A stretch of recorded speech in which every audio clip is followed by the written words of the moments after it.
3. This is the IELTS listening test.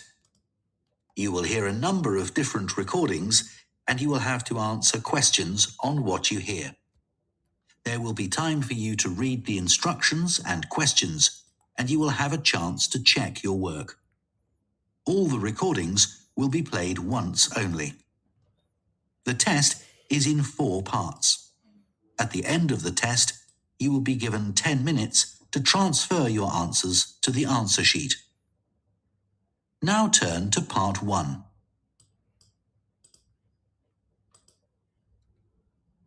Part 1. You will hear a woman phoning to ask about a summer cycling camp for her young son, who is called Charlie.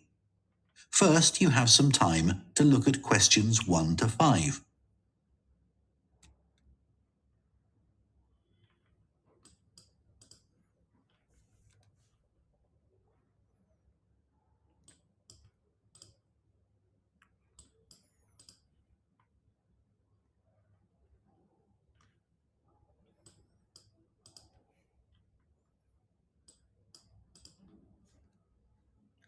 Now listen carefully and answer questions 1 to 5.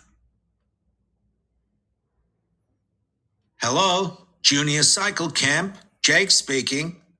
Hi, I'm calling for some information about the cycle camp. I'm thinking of sending my son. Great. Well, it's held every weekday morning over the summer vacation, and we focus on basic cycling skills and safety. We have 8 levels for children from 3 years upwards. How old's your son? Charlie, he's 7. He can ride a bike, but he needs a little more training before he's safe to go on the road. He'd probably be best in level 5. They start off practicing on the site here, and we aim to get them riding on the road. But first, they're taken to ride in the park, away from the traffic. Right. And can you tell me a bit about the instructors? Well, all our staff wear different colored shirts. So we have 3 supervisors, and they have red shirts. They support the instructors, and they also stand in for me if I'm not around. Then the instructors themselves are in blue shirts, and one of these is responsible for each class. Okay. In order to be accepted, all our instructors have to submit a reference from someone who's seen them work with children.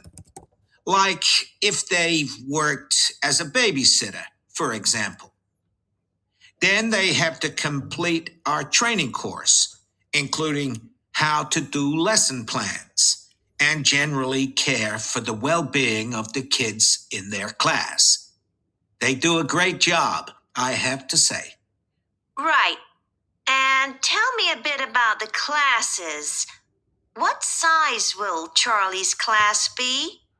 We have a limit of 8 children in each class, so their instructor really gets to know them well. They're out riding most of the time, but they have quiet times too, where their instructor might tell them a story that's got something to do with cycling, or get them to play a game together. It's a lot of fun. It must be. Now, what happens if there's rain? Do the classes still run? Oh, yes. We don't let that put us off. We just put on our waterproofs and keep cycling. Before you hear the rest of the conversation, you have some time to look at questions 6 to 10.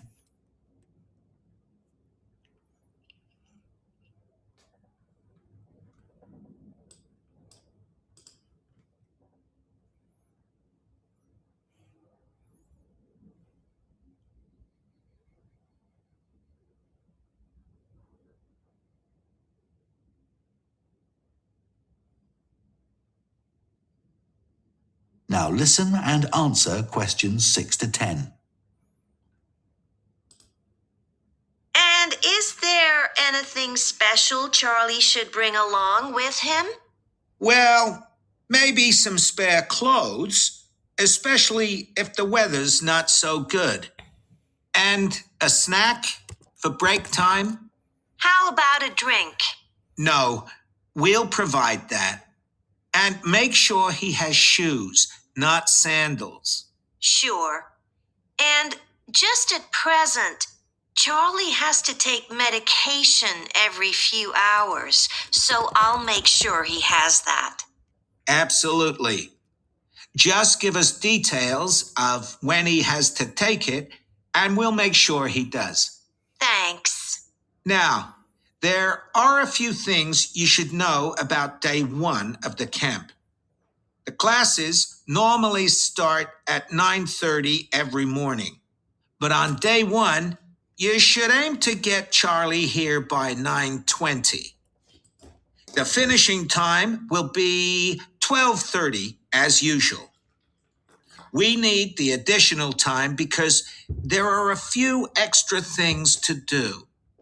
The most important is that we have a very careful check to make sure that every child's helmet fits properly. If it doesn't fit, we'll try to adjust it, or we'll find him another one. But he must wear it all the time he's on the bike. Of course. Then, after that, all the instructors will be waiting to meet their classes, and they'll meet up in the tent. You can't miss it. And each instructor will take their class away and get started.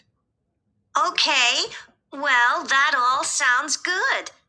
Now, can you tell me how much the camp costs a week? $199. We've managed to keep the price more or less the same as last year. It was $190 then. But the places are filling up quite quickly. Right. Okay, well, I'd like to book for the... That is the end of part 1. You now have half a minute to check your answers to part 1.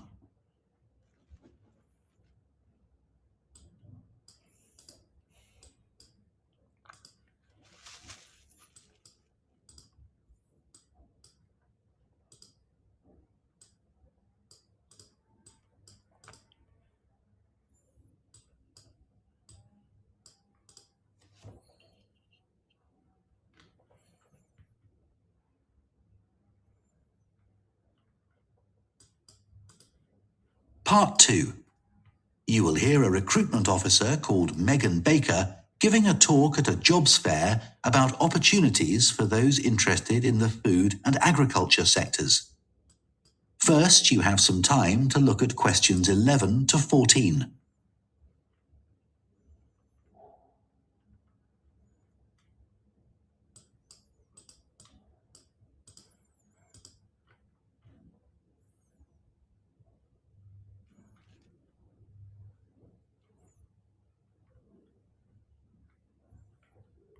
Now listen carefully and answer questions 11 to 14.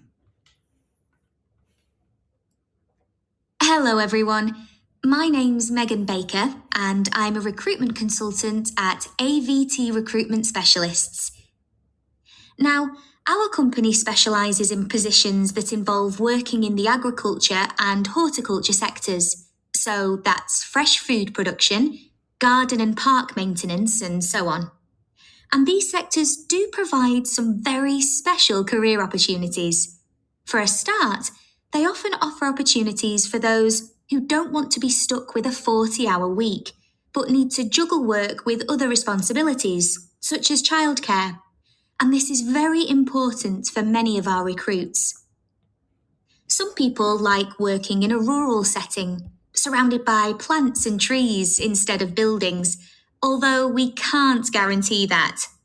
But there are certainly health benefits, especially in jobs where you're not sitting all day looking at a screen, a big plus for many people. Salaries can sometimes be good too, although there's a lot of variety here. And you may have the opportunity in some types of jobs for travel overseas, although that obviously depends on the job, and not everyone is keen to do it. Of course, working outdoors does have its challenges. It's fine in summer, but can be extremely unpleasant when it's cold and windy. You may need to be pretty fit for some jobs, though with modern technology, that's not as important as it once was. And standards of health and safety are much higher now than they used to be, so there are fewer work-related accidents. But if you like a lively city environment surrounded by lots of people, these jobs are probably not for you. They're often in pretty remote areas. And some people worry about finding a suitable place to live, but in our experience, this usually turns out fine. Before you hear the rest of the talk, you have some time to look at questions 15 to 20.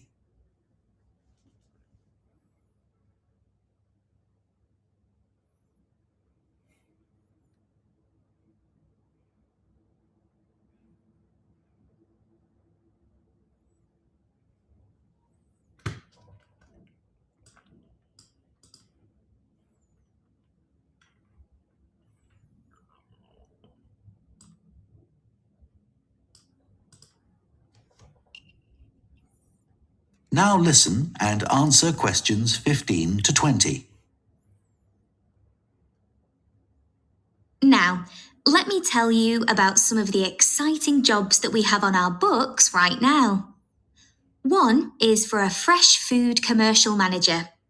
Our client here is a very large fresh food producer, supplying a range of top supermarkets. They operate in a very fast-paced environment with low profit margins. The staff there work hard, but they play hard as well. So if you've a sociable personality, this may be for you. We have an exciting post as an agronomist, advising farmers on issues such as crop nutrition, protection against pests, and the latest legislation on farming and agricultural practices. There are good opportunities for the right person to quickly make their way up the career ladder, but a deep knowledge of the agricultural sector is expected of applicants. A leading supermarket is looking for a fresh produce buyer who is available for a 12-month maternity cover contract. You need to have experience in administration, planning and buying in the fresh produce industry, and in return will receive a very competitive salary. We have also received a request for a sales manager for a chain of garden centres. You will be visiting centres in the region to ensure their high levels of customer service are maintained. This post is only suitable for someone who is prepared to live in the region.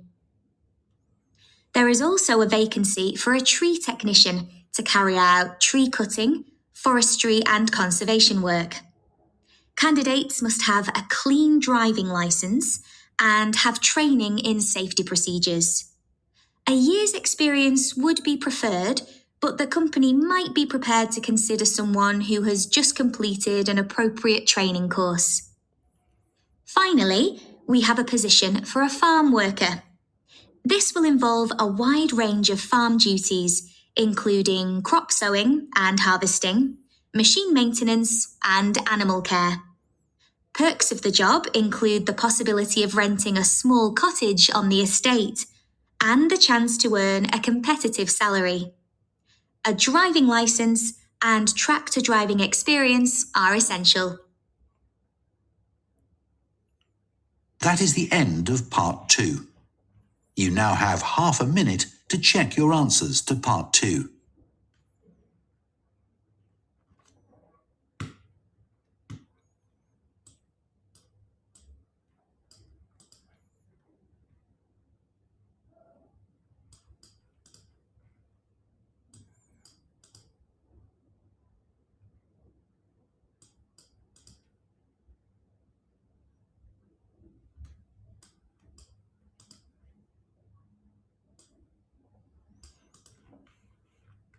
Part 3.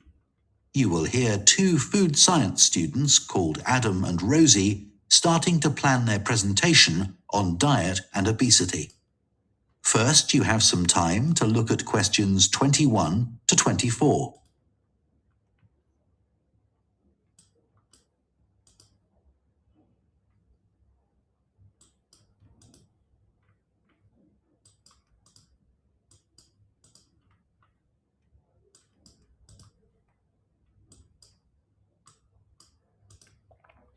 Now listen carefully and answer questions 21 to 24. Okay, Rosie, shall we try to get some ideas together for our presentation on diet and obesity? Sure. I can talk about the experiment I did to see if people can tell the difference between real sugar and artificial sweeteners. Where you gave people drinks with either sugar or artificial sweeteners, and they had to say which they thought it was? Yeah, it took me ages to decide exactly how I'd organise it, especially how I could make sure that people didn't know which drink I was giving them. It was hard to keep track of it all, especially as I had so many people doing it. I had to make sure I kept a proper record of what each person had had. So, could most people tell the difference? Yeah, I hadn't thought that they would be able to, but most people could. Then there's that experiment I did, measuring the fat content of nuts, to see if the nutritional information given on the packet was accurate. The one where you ground up the nuts and mixed them with a chemical to absorb the fat? Yes. My results were a bit problematic. The fat content for that type of nut seemed much lower than it said on the package. But I reckon the package information was right. I think I should probably have ground up the nuts more than I did. It's possible that the scales for weighing the fat weren't accurate enough too. I'd really like to try the experiment again sometime. Before you hear the rest of the discussion, you have some time to look at questions 25 to 30.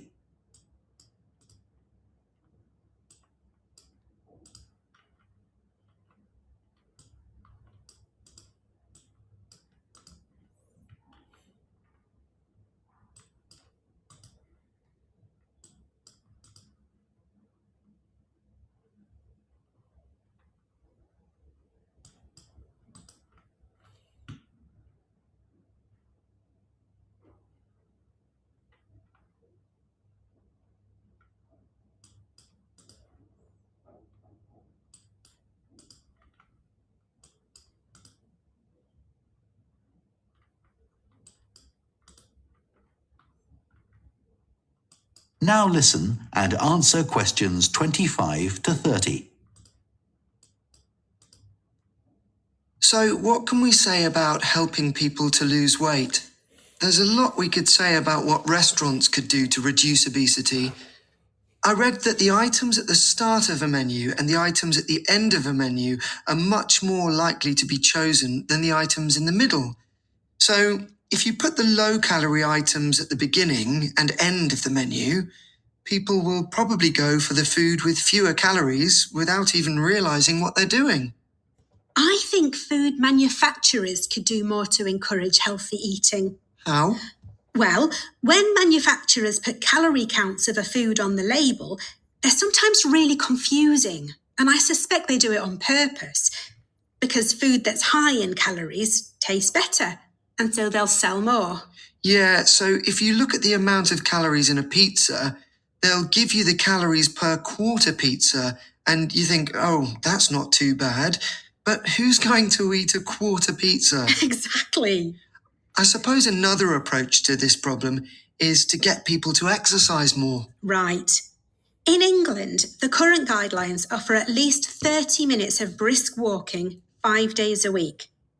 Now, when you ask them, about 40% of men and 30% of women say they do this.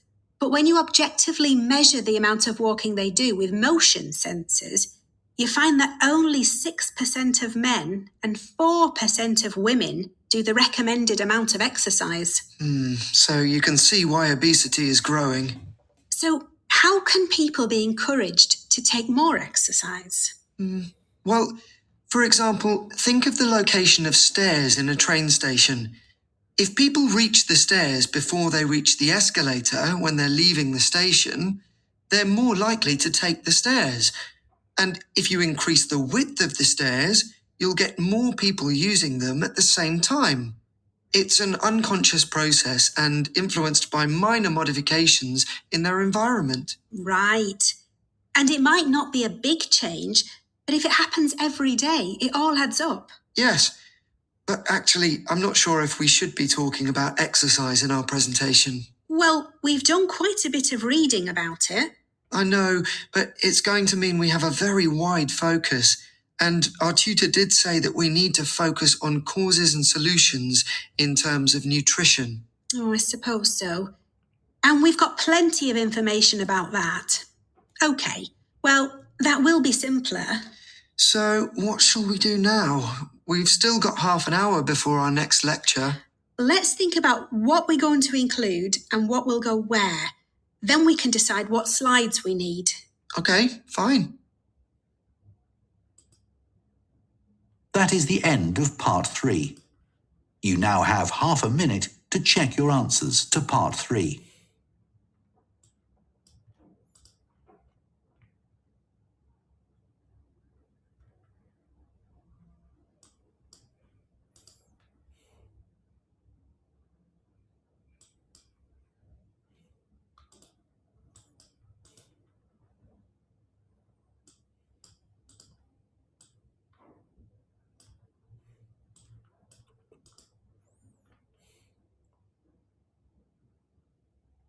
Part 4. You will hear a lecturer on a fashion design course introducing the subject of hand knitting, which involves making things like woolen jumpers and scarves.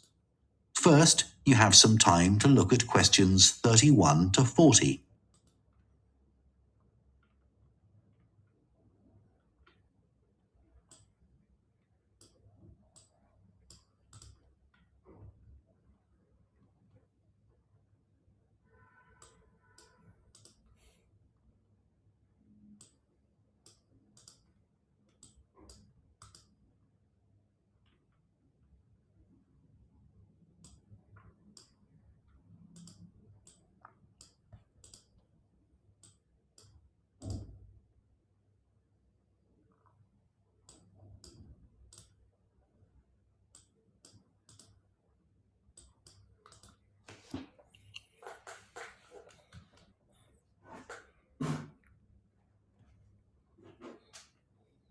Now listen carefully and answer questions 31 to 40. Good morning, everyone. So today we're going to look at an important creative activity, and that's hand knitting. Ancient knitted garments have been found in many different countries, showing that knitting is a global activity with a long history. When someone says the word knitting, we might well picture an elderly person, a grandmother perhaps, sitting by the fire, knitting garments for themselves or other members of the family. It's a homely image, but one that may lead you to feel that knitting is an activity of the past. And indeed, during the previous decade, it was one of the skills that was predicted to vanish from everyday life. For although humans have sewn and knitted their own clothing for a very long time, many of these craft-based skills went into decline when industrial machines took over, mainly because they were no longer passed down from one generation to another. However, that's all changing, and interest in knitting classes in many countries is actually rising, as more and more people are seeking formal instruction in the skill. With that trend, we're also seeing an increase in the sales figures for knitting equipment. So, why do people want to be taught to knit at a time when a machine can readily do the job for them? The answer is that knitting, as a handicraft, has numerous benefits for those doing it. Let's consider what some of these might be. While many people knitted garments in the past because they couldn't afford to buy clothes, it's still true today that knitting can be helpful if you're experiencing economic hardship. If you have several children who all need warm winter clothes, knitting may save you a lot of money. And the results of knitting your own clothes can be very rewarding, even though the skills you need to get going are really quite basic and the financial outlay is minimal. But the more significant benefits in today's world are to do with well-being. In a world where it's estimated that we spend up to 9 hours a day online, doing something with our hands that is craft-based makes us feel good. It releases us from the stress of a technological, fast-paced life.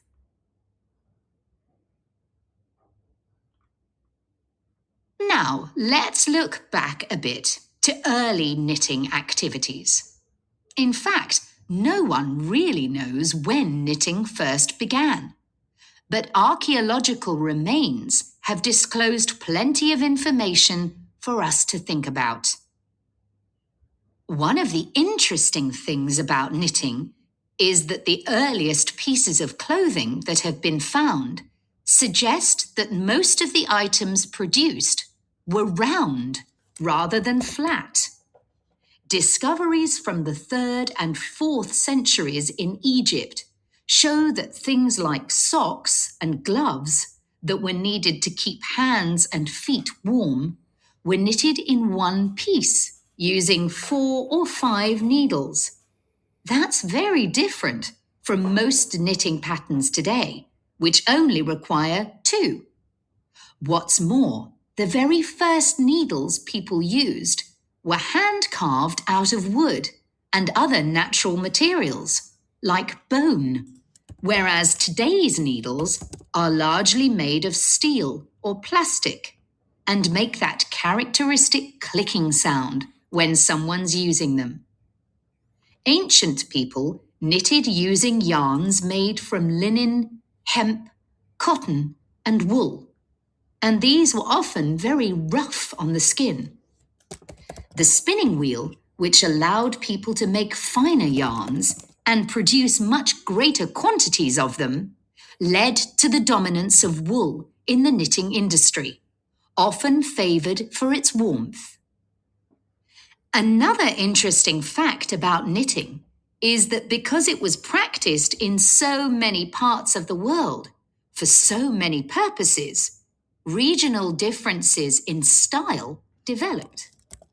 This visual identity has allowed researchers to match bits of knitted clothing that have been unearthed over time to the region from which the wearer came, or the job that he or she did. As I've mentioned, knitting offered people from poor communities a way of making extra money while doing other tasks. For many centuries, it seems, men, women, and children took every opportunity to knit, for example, while watching over sheep, walking to market, or riding in boats. So let's move on to take... That is the end of part 4. You now have 1 minute to check your answers to part 4.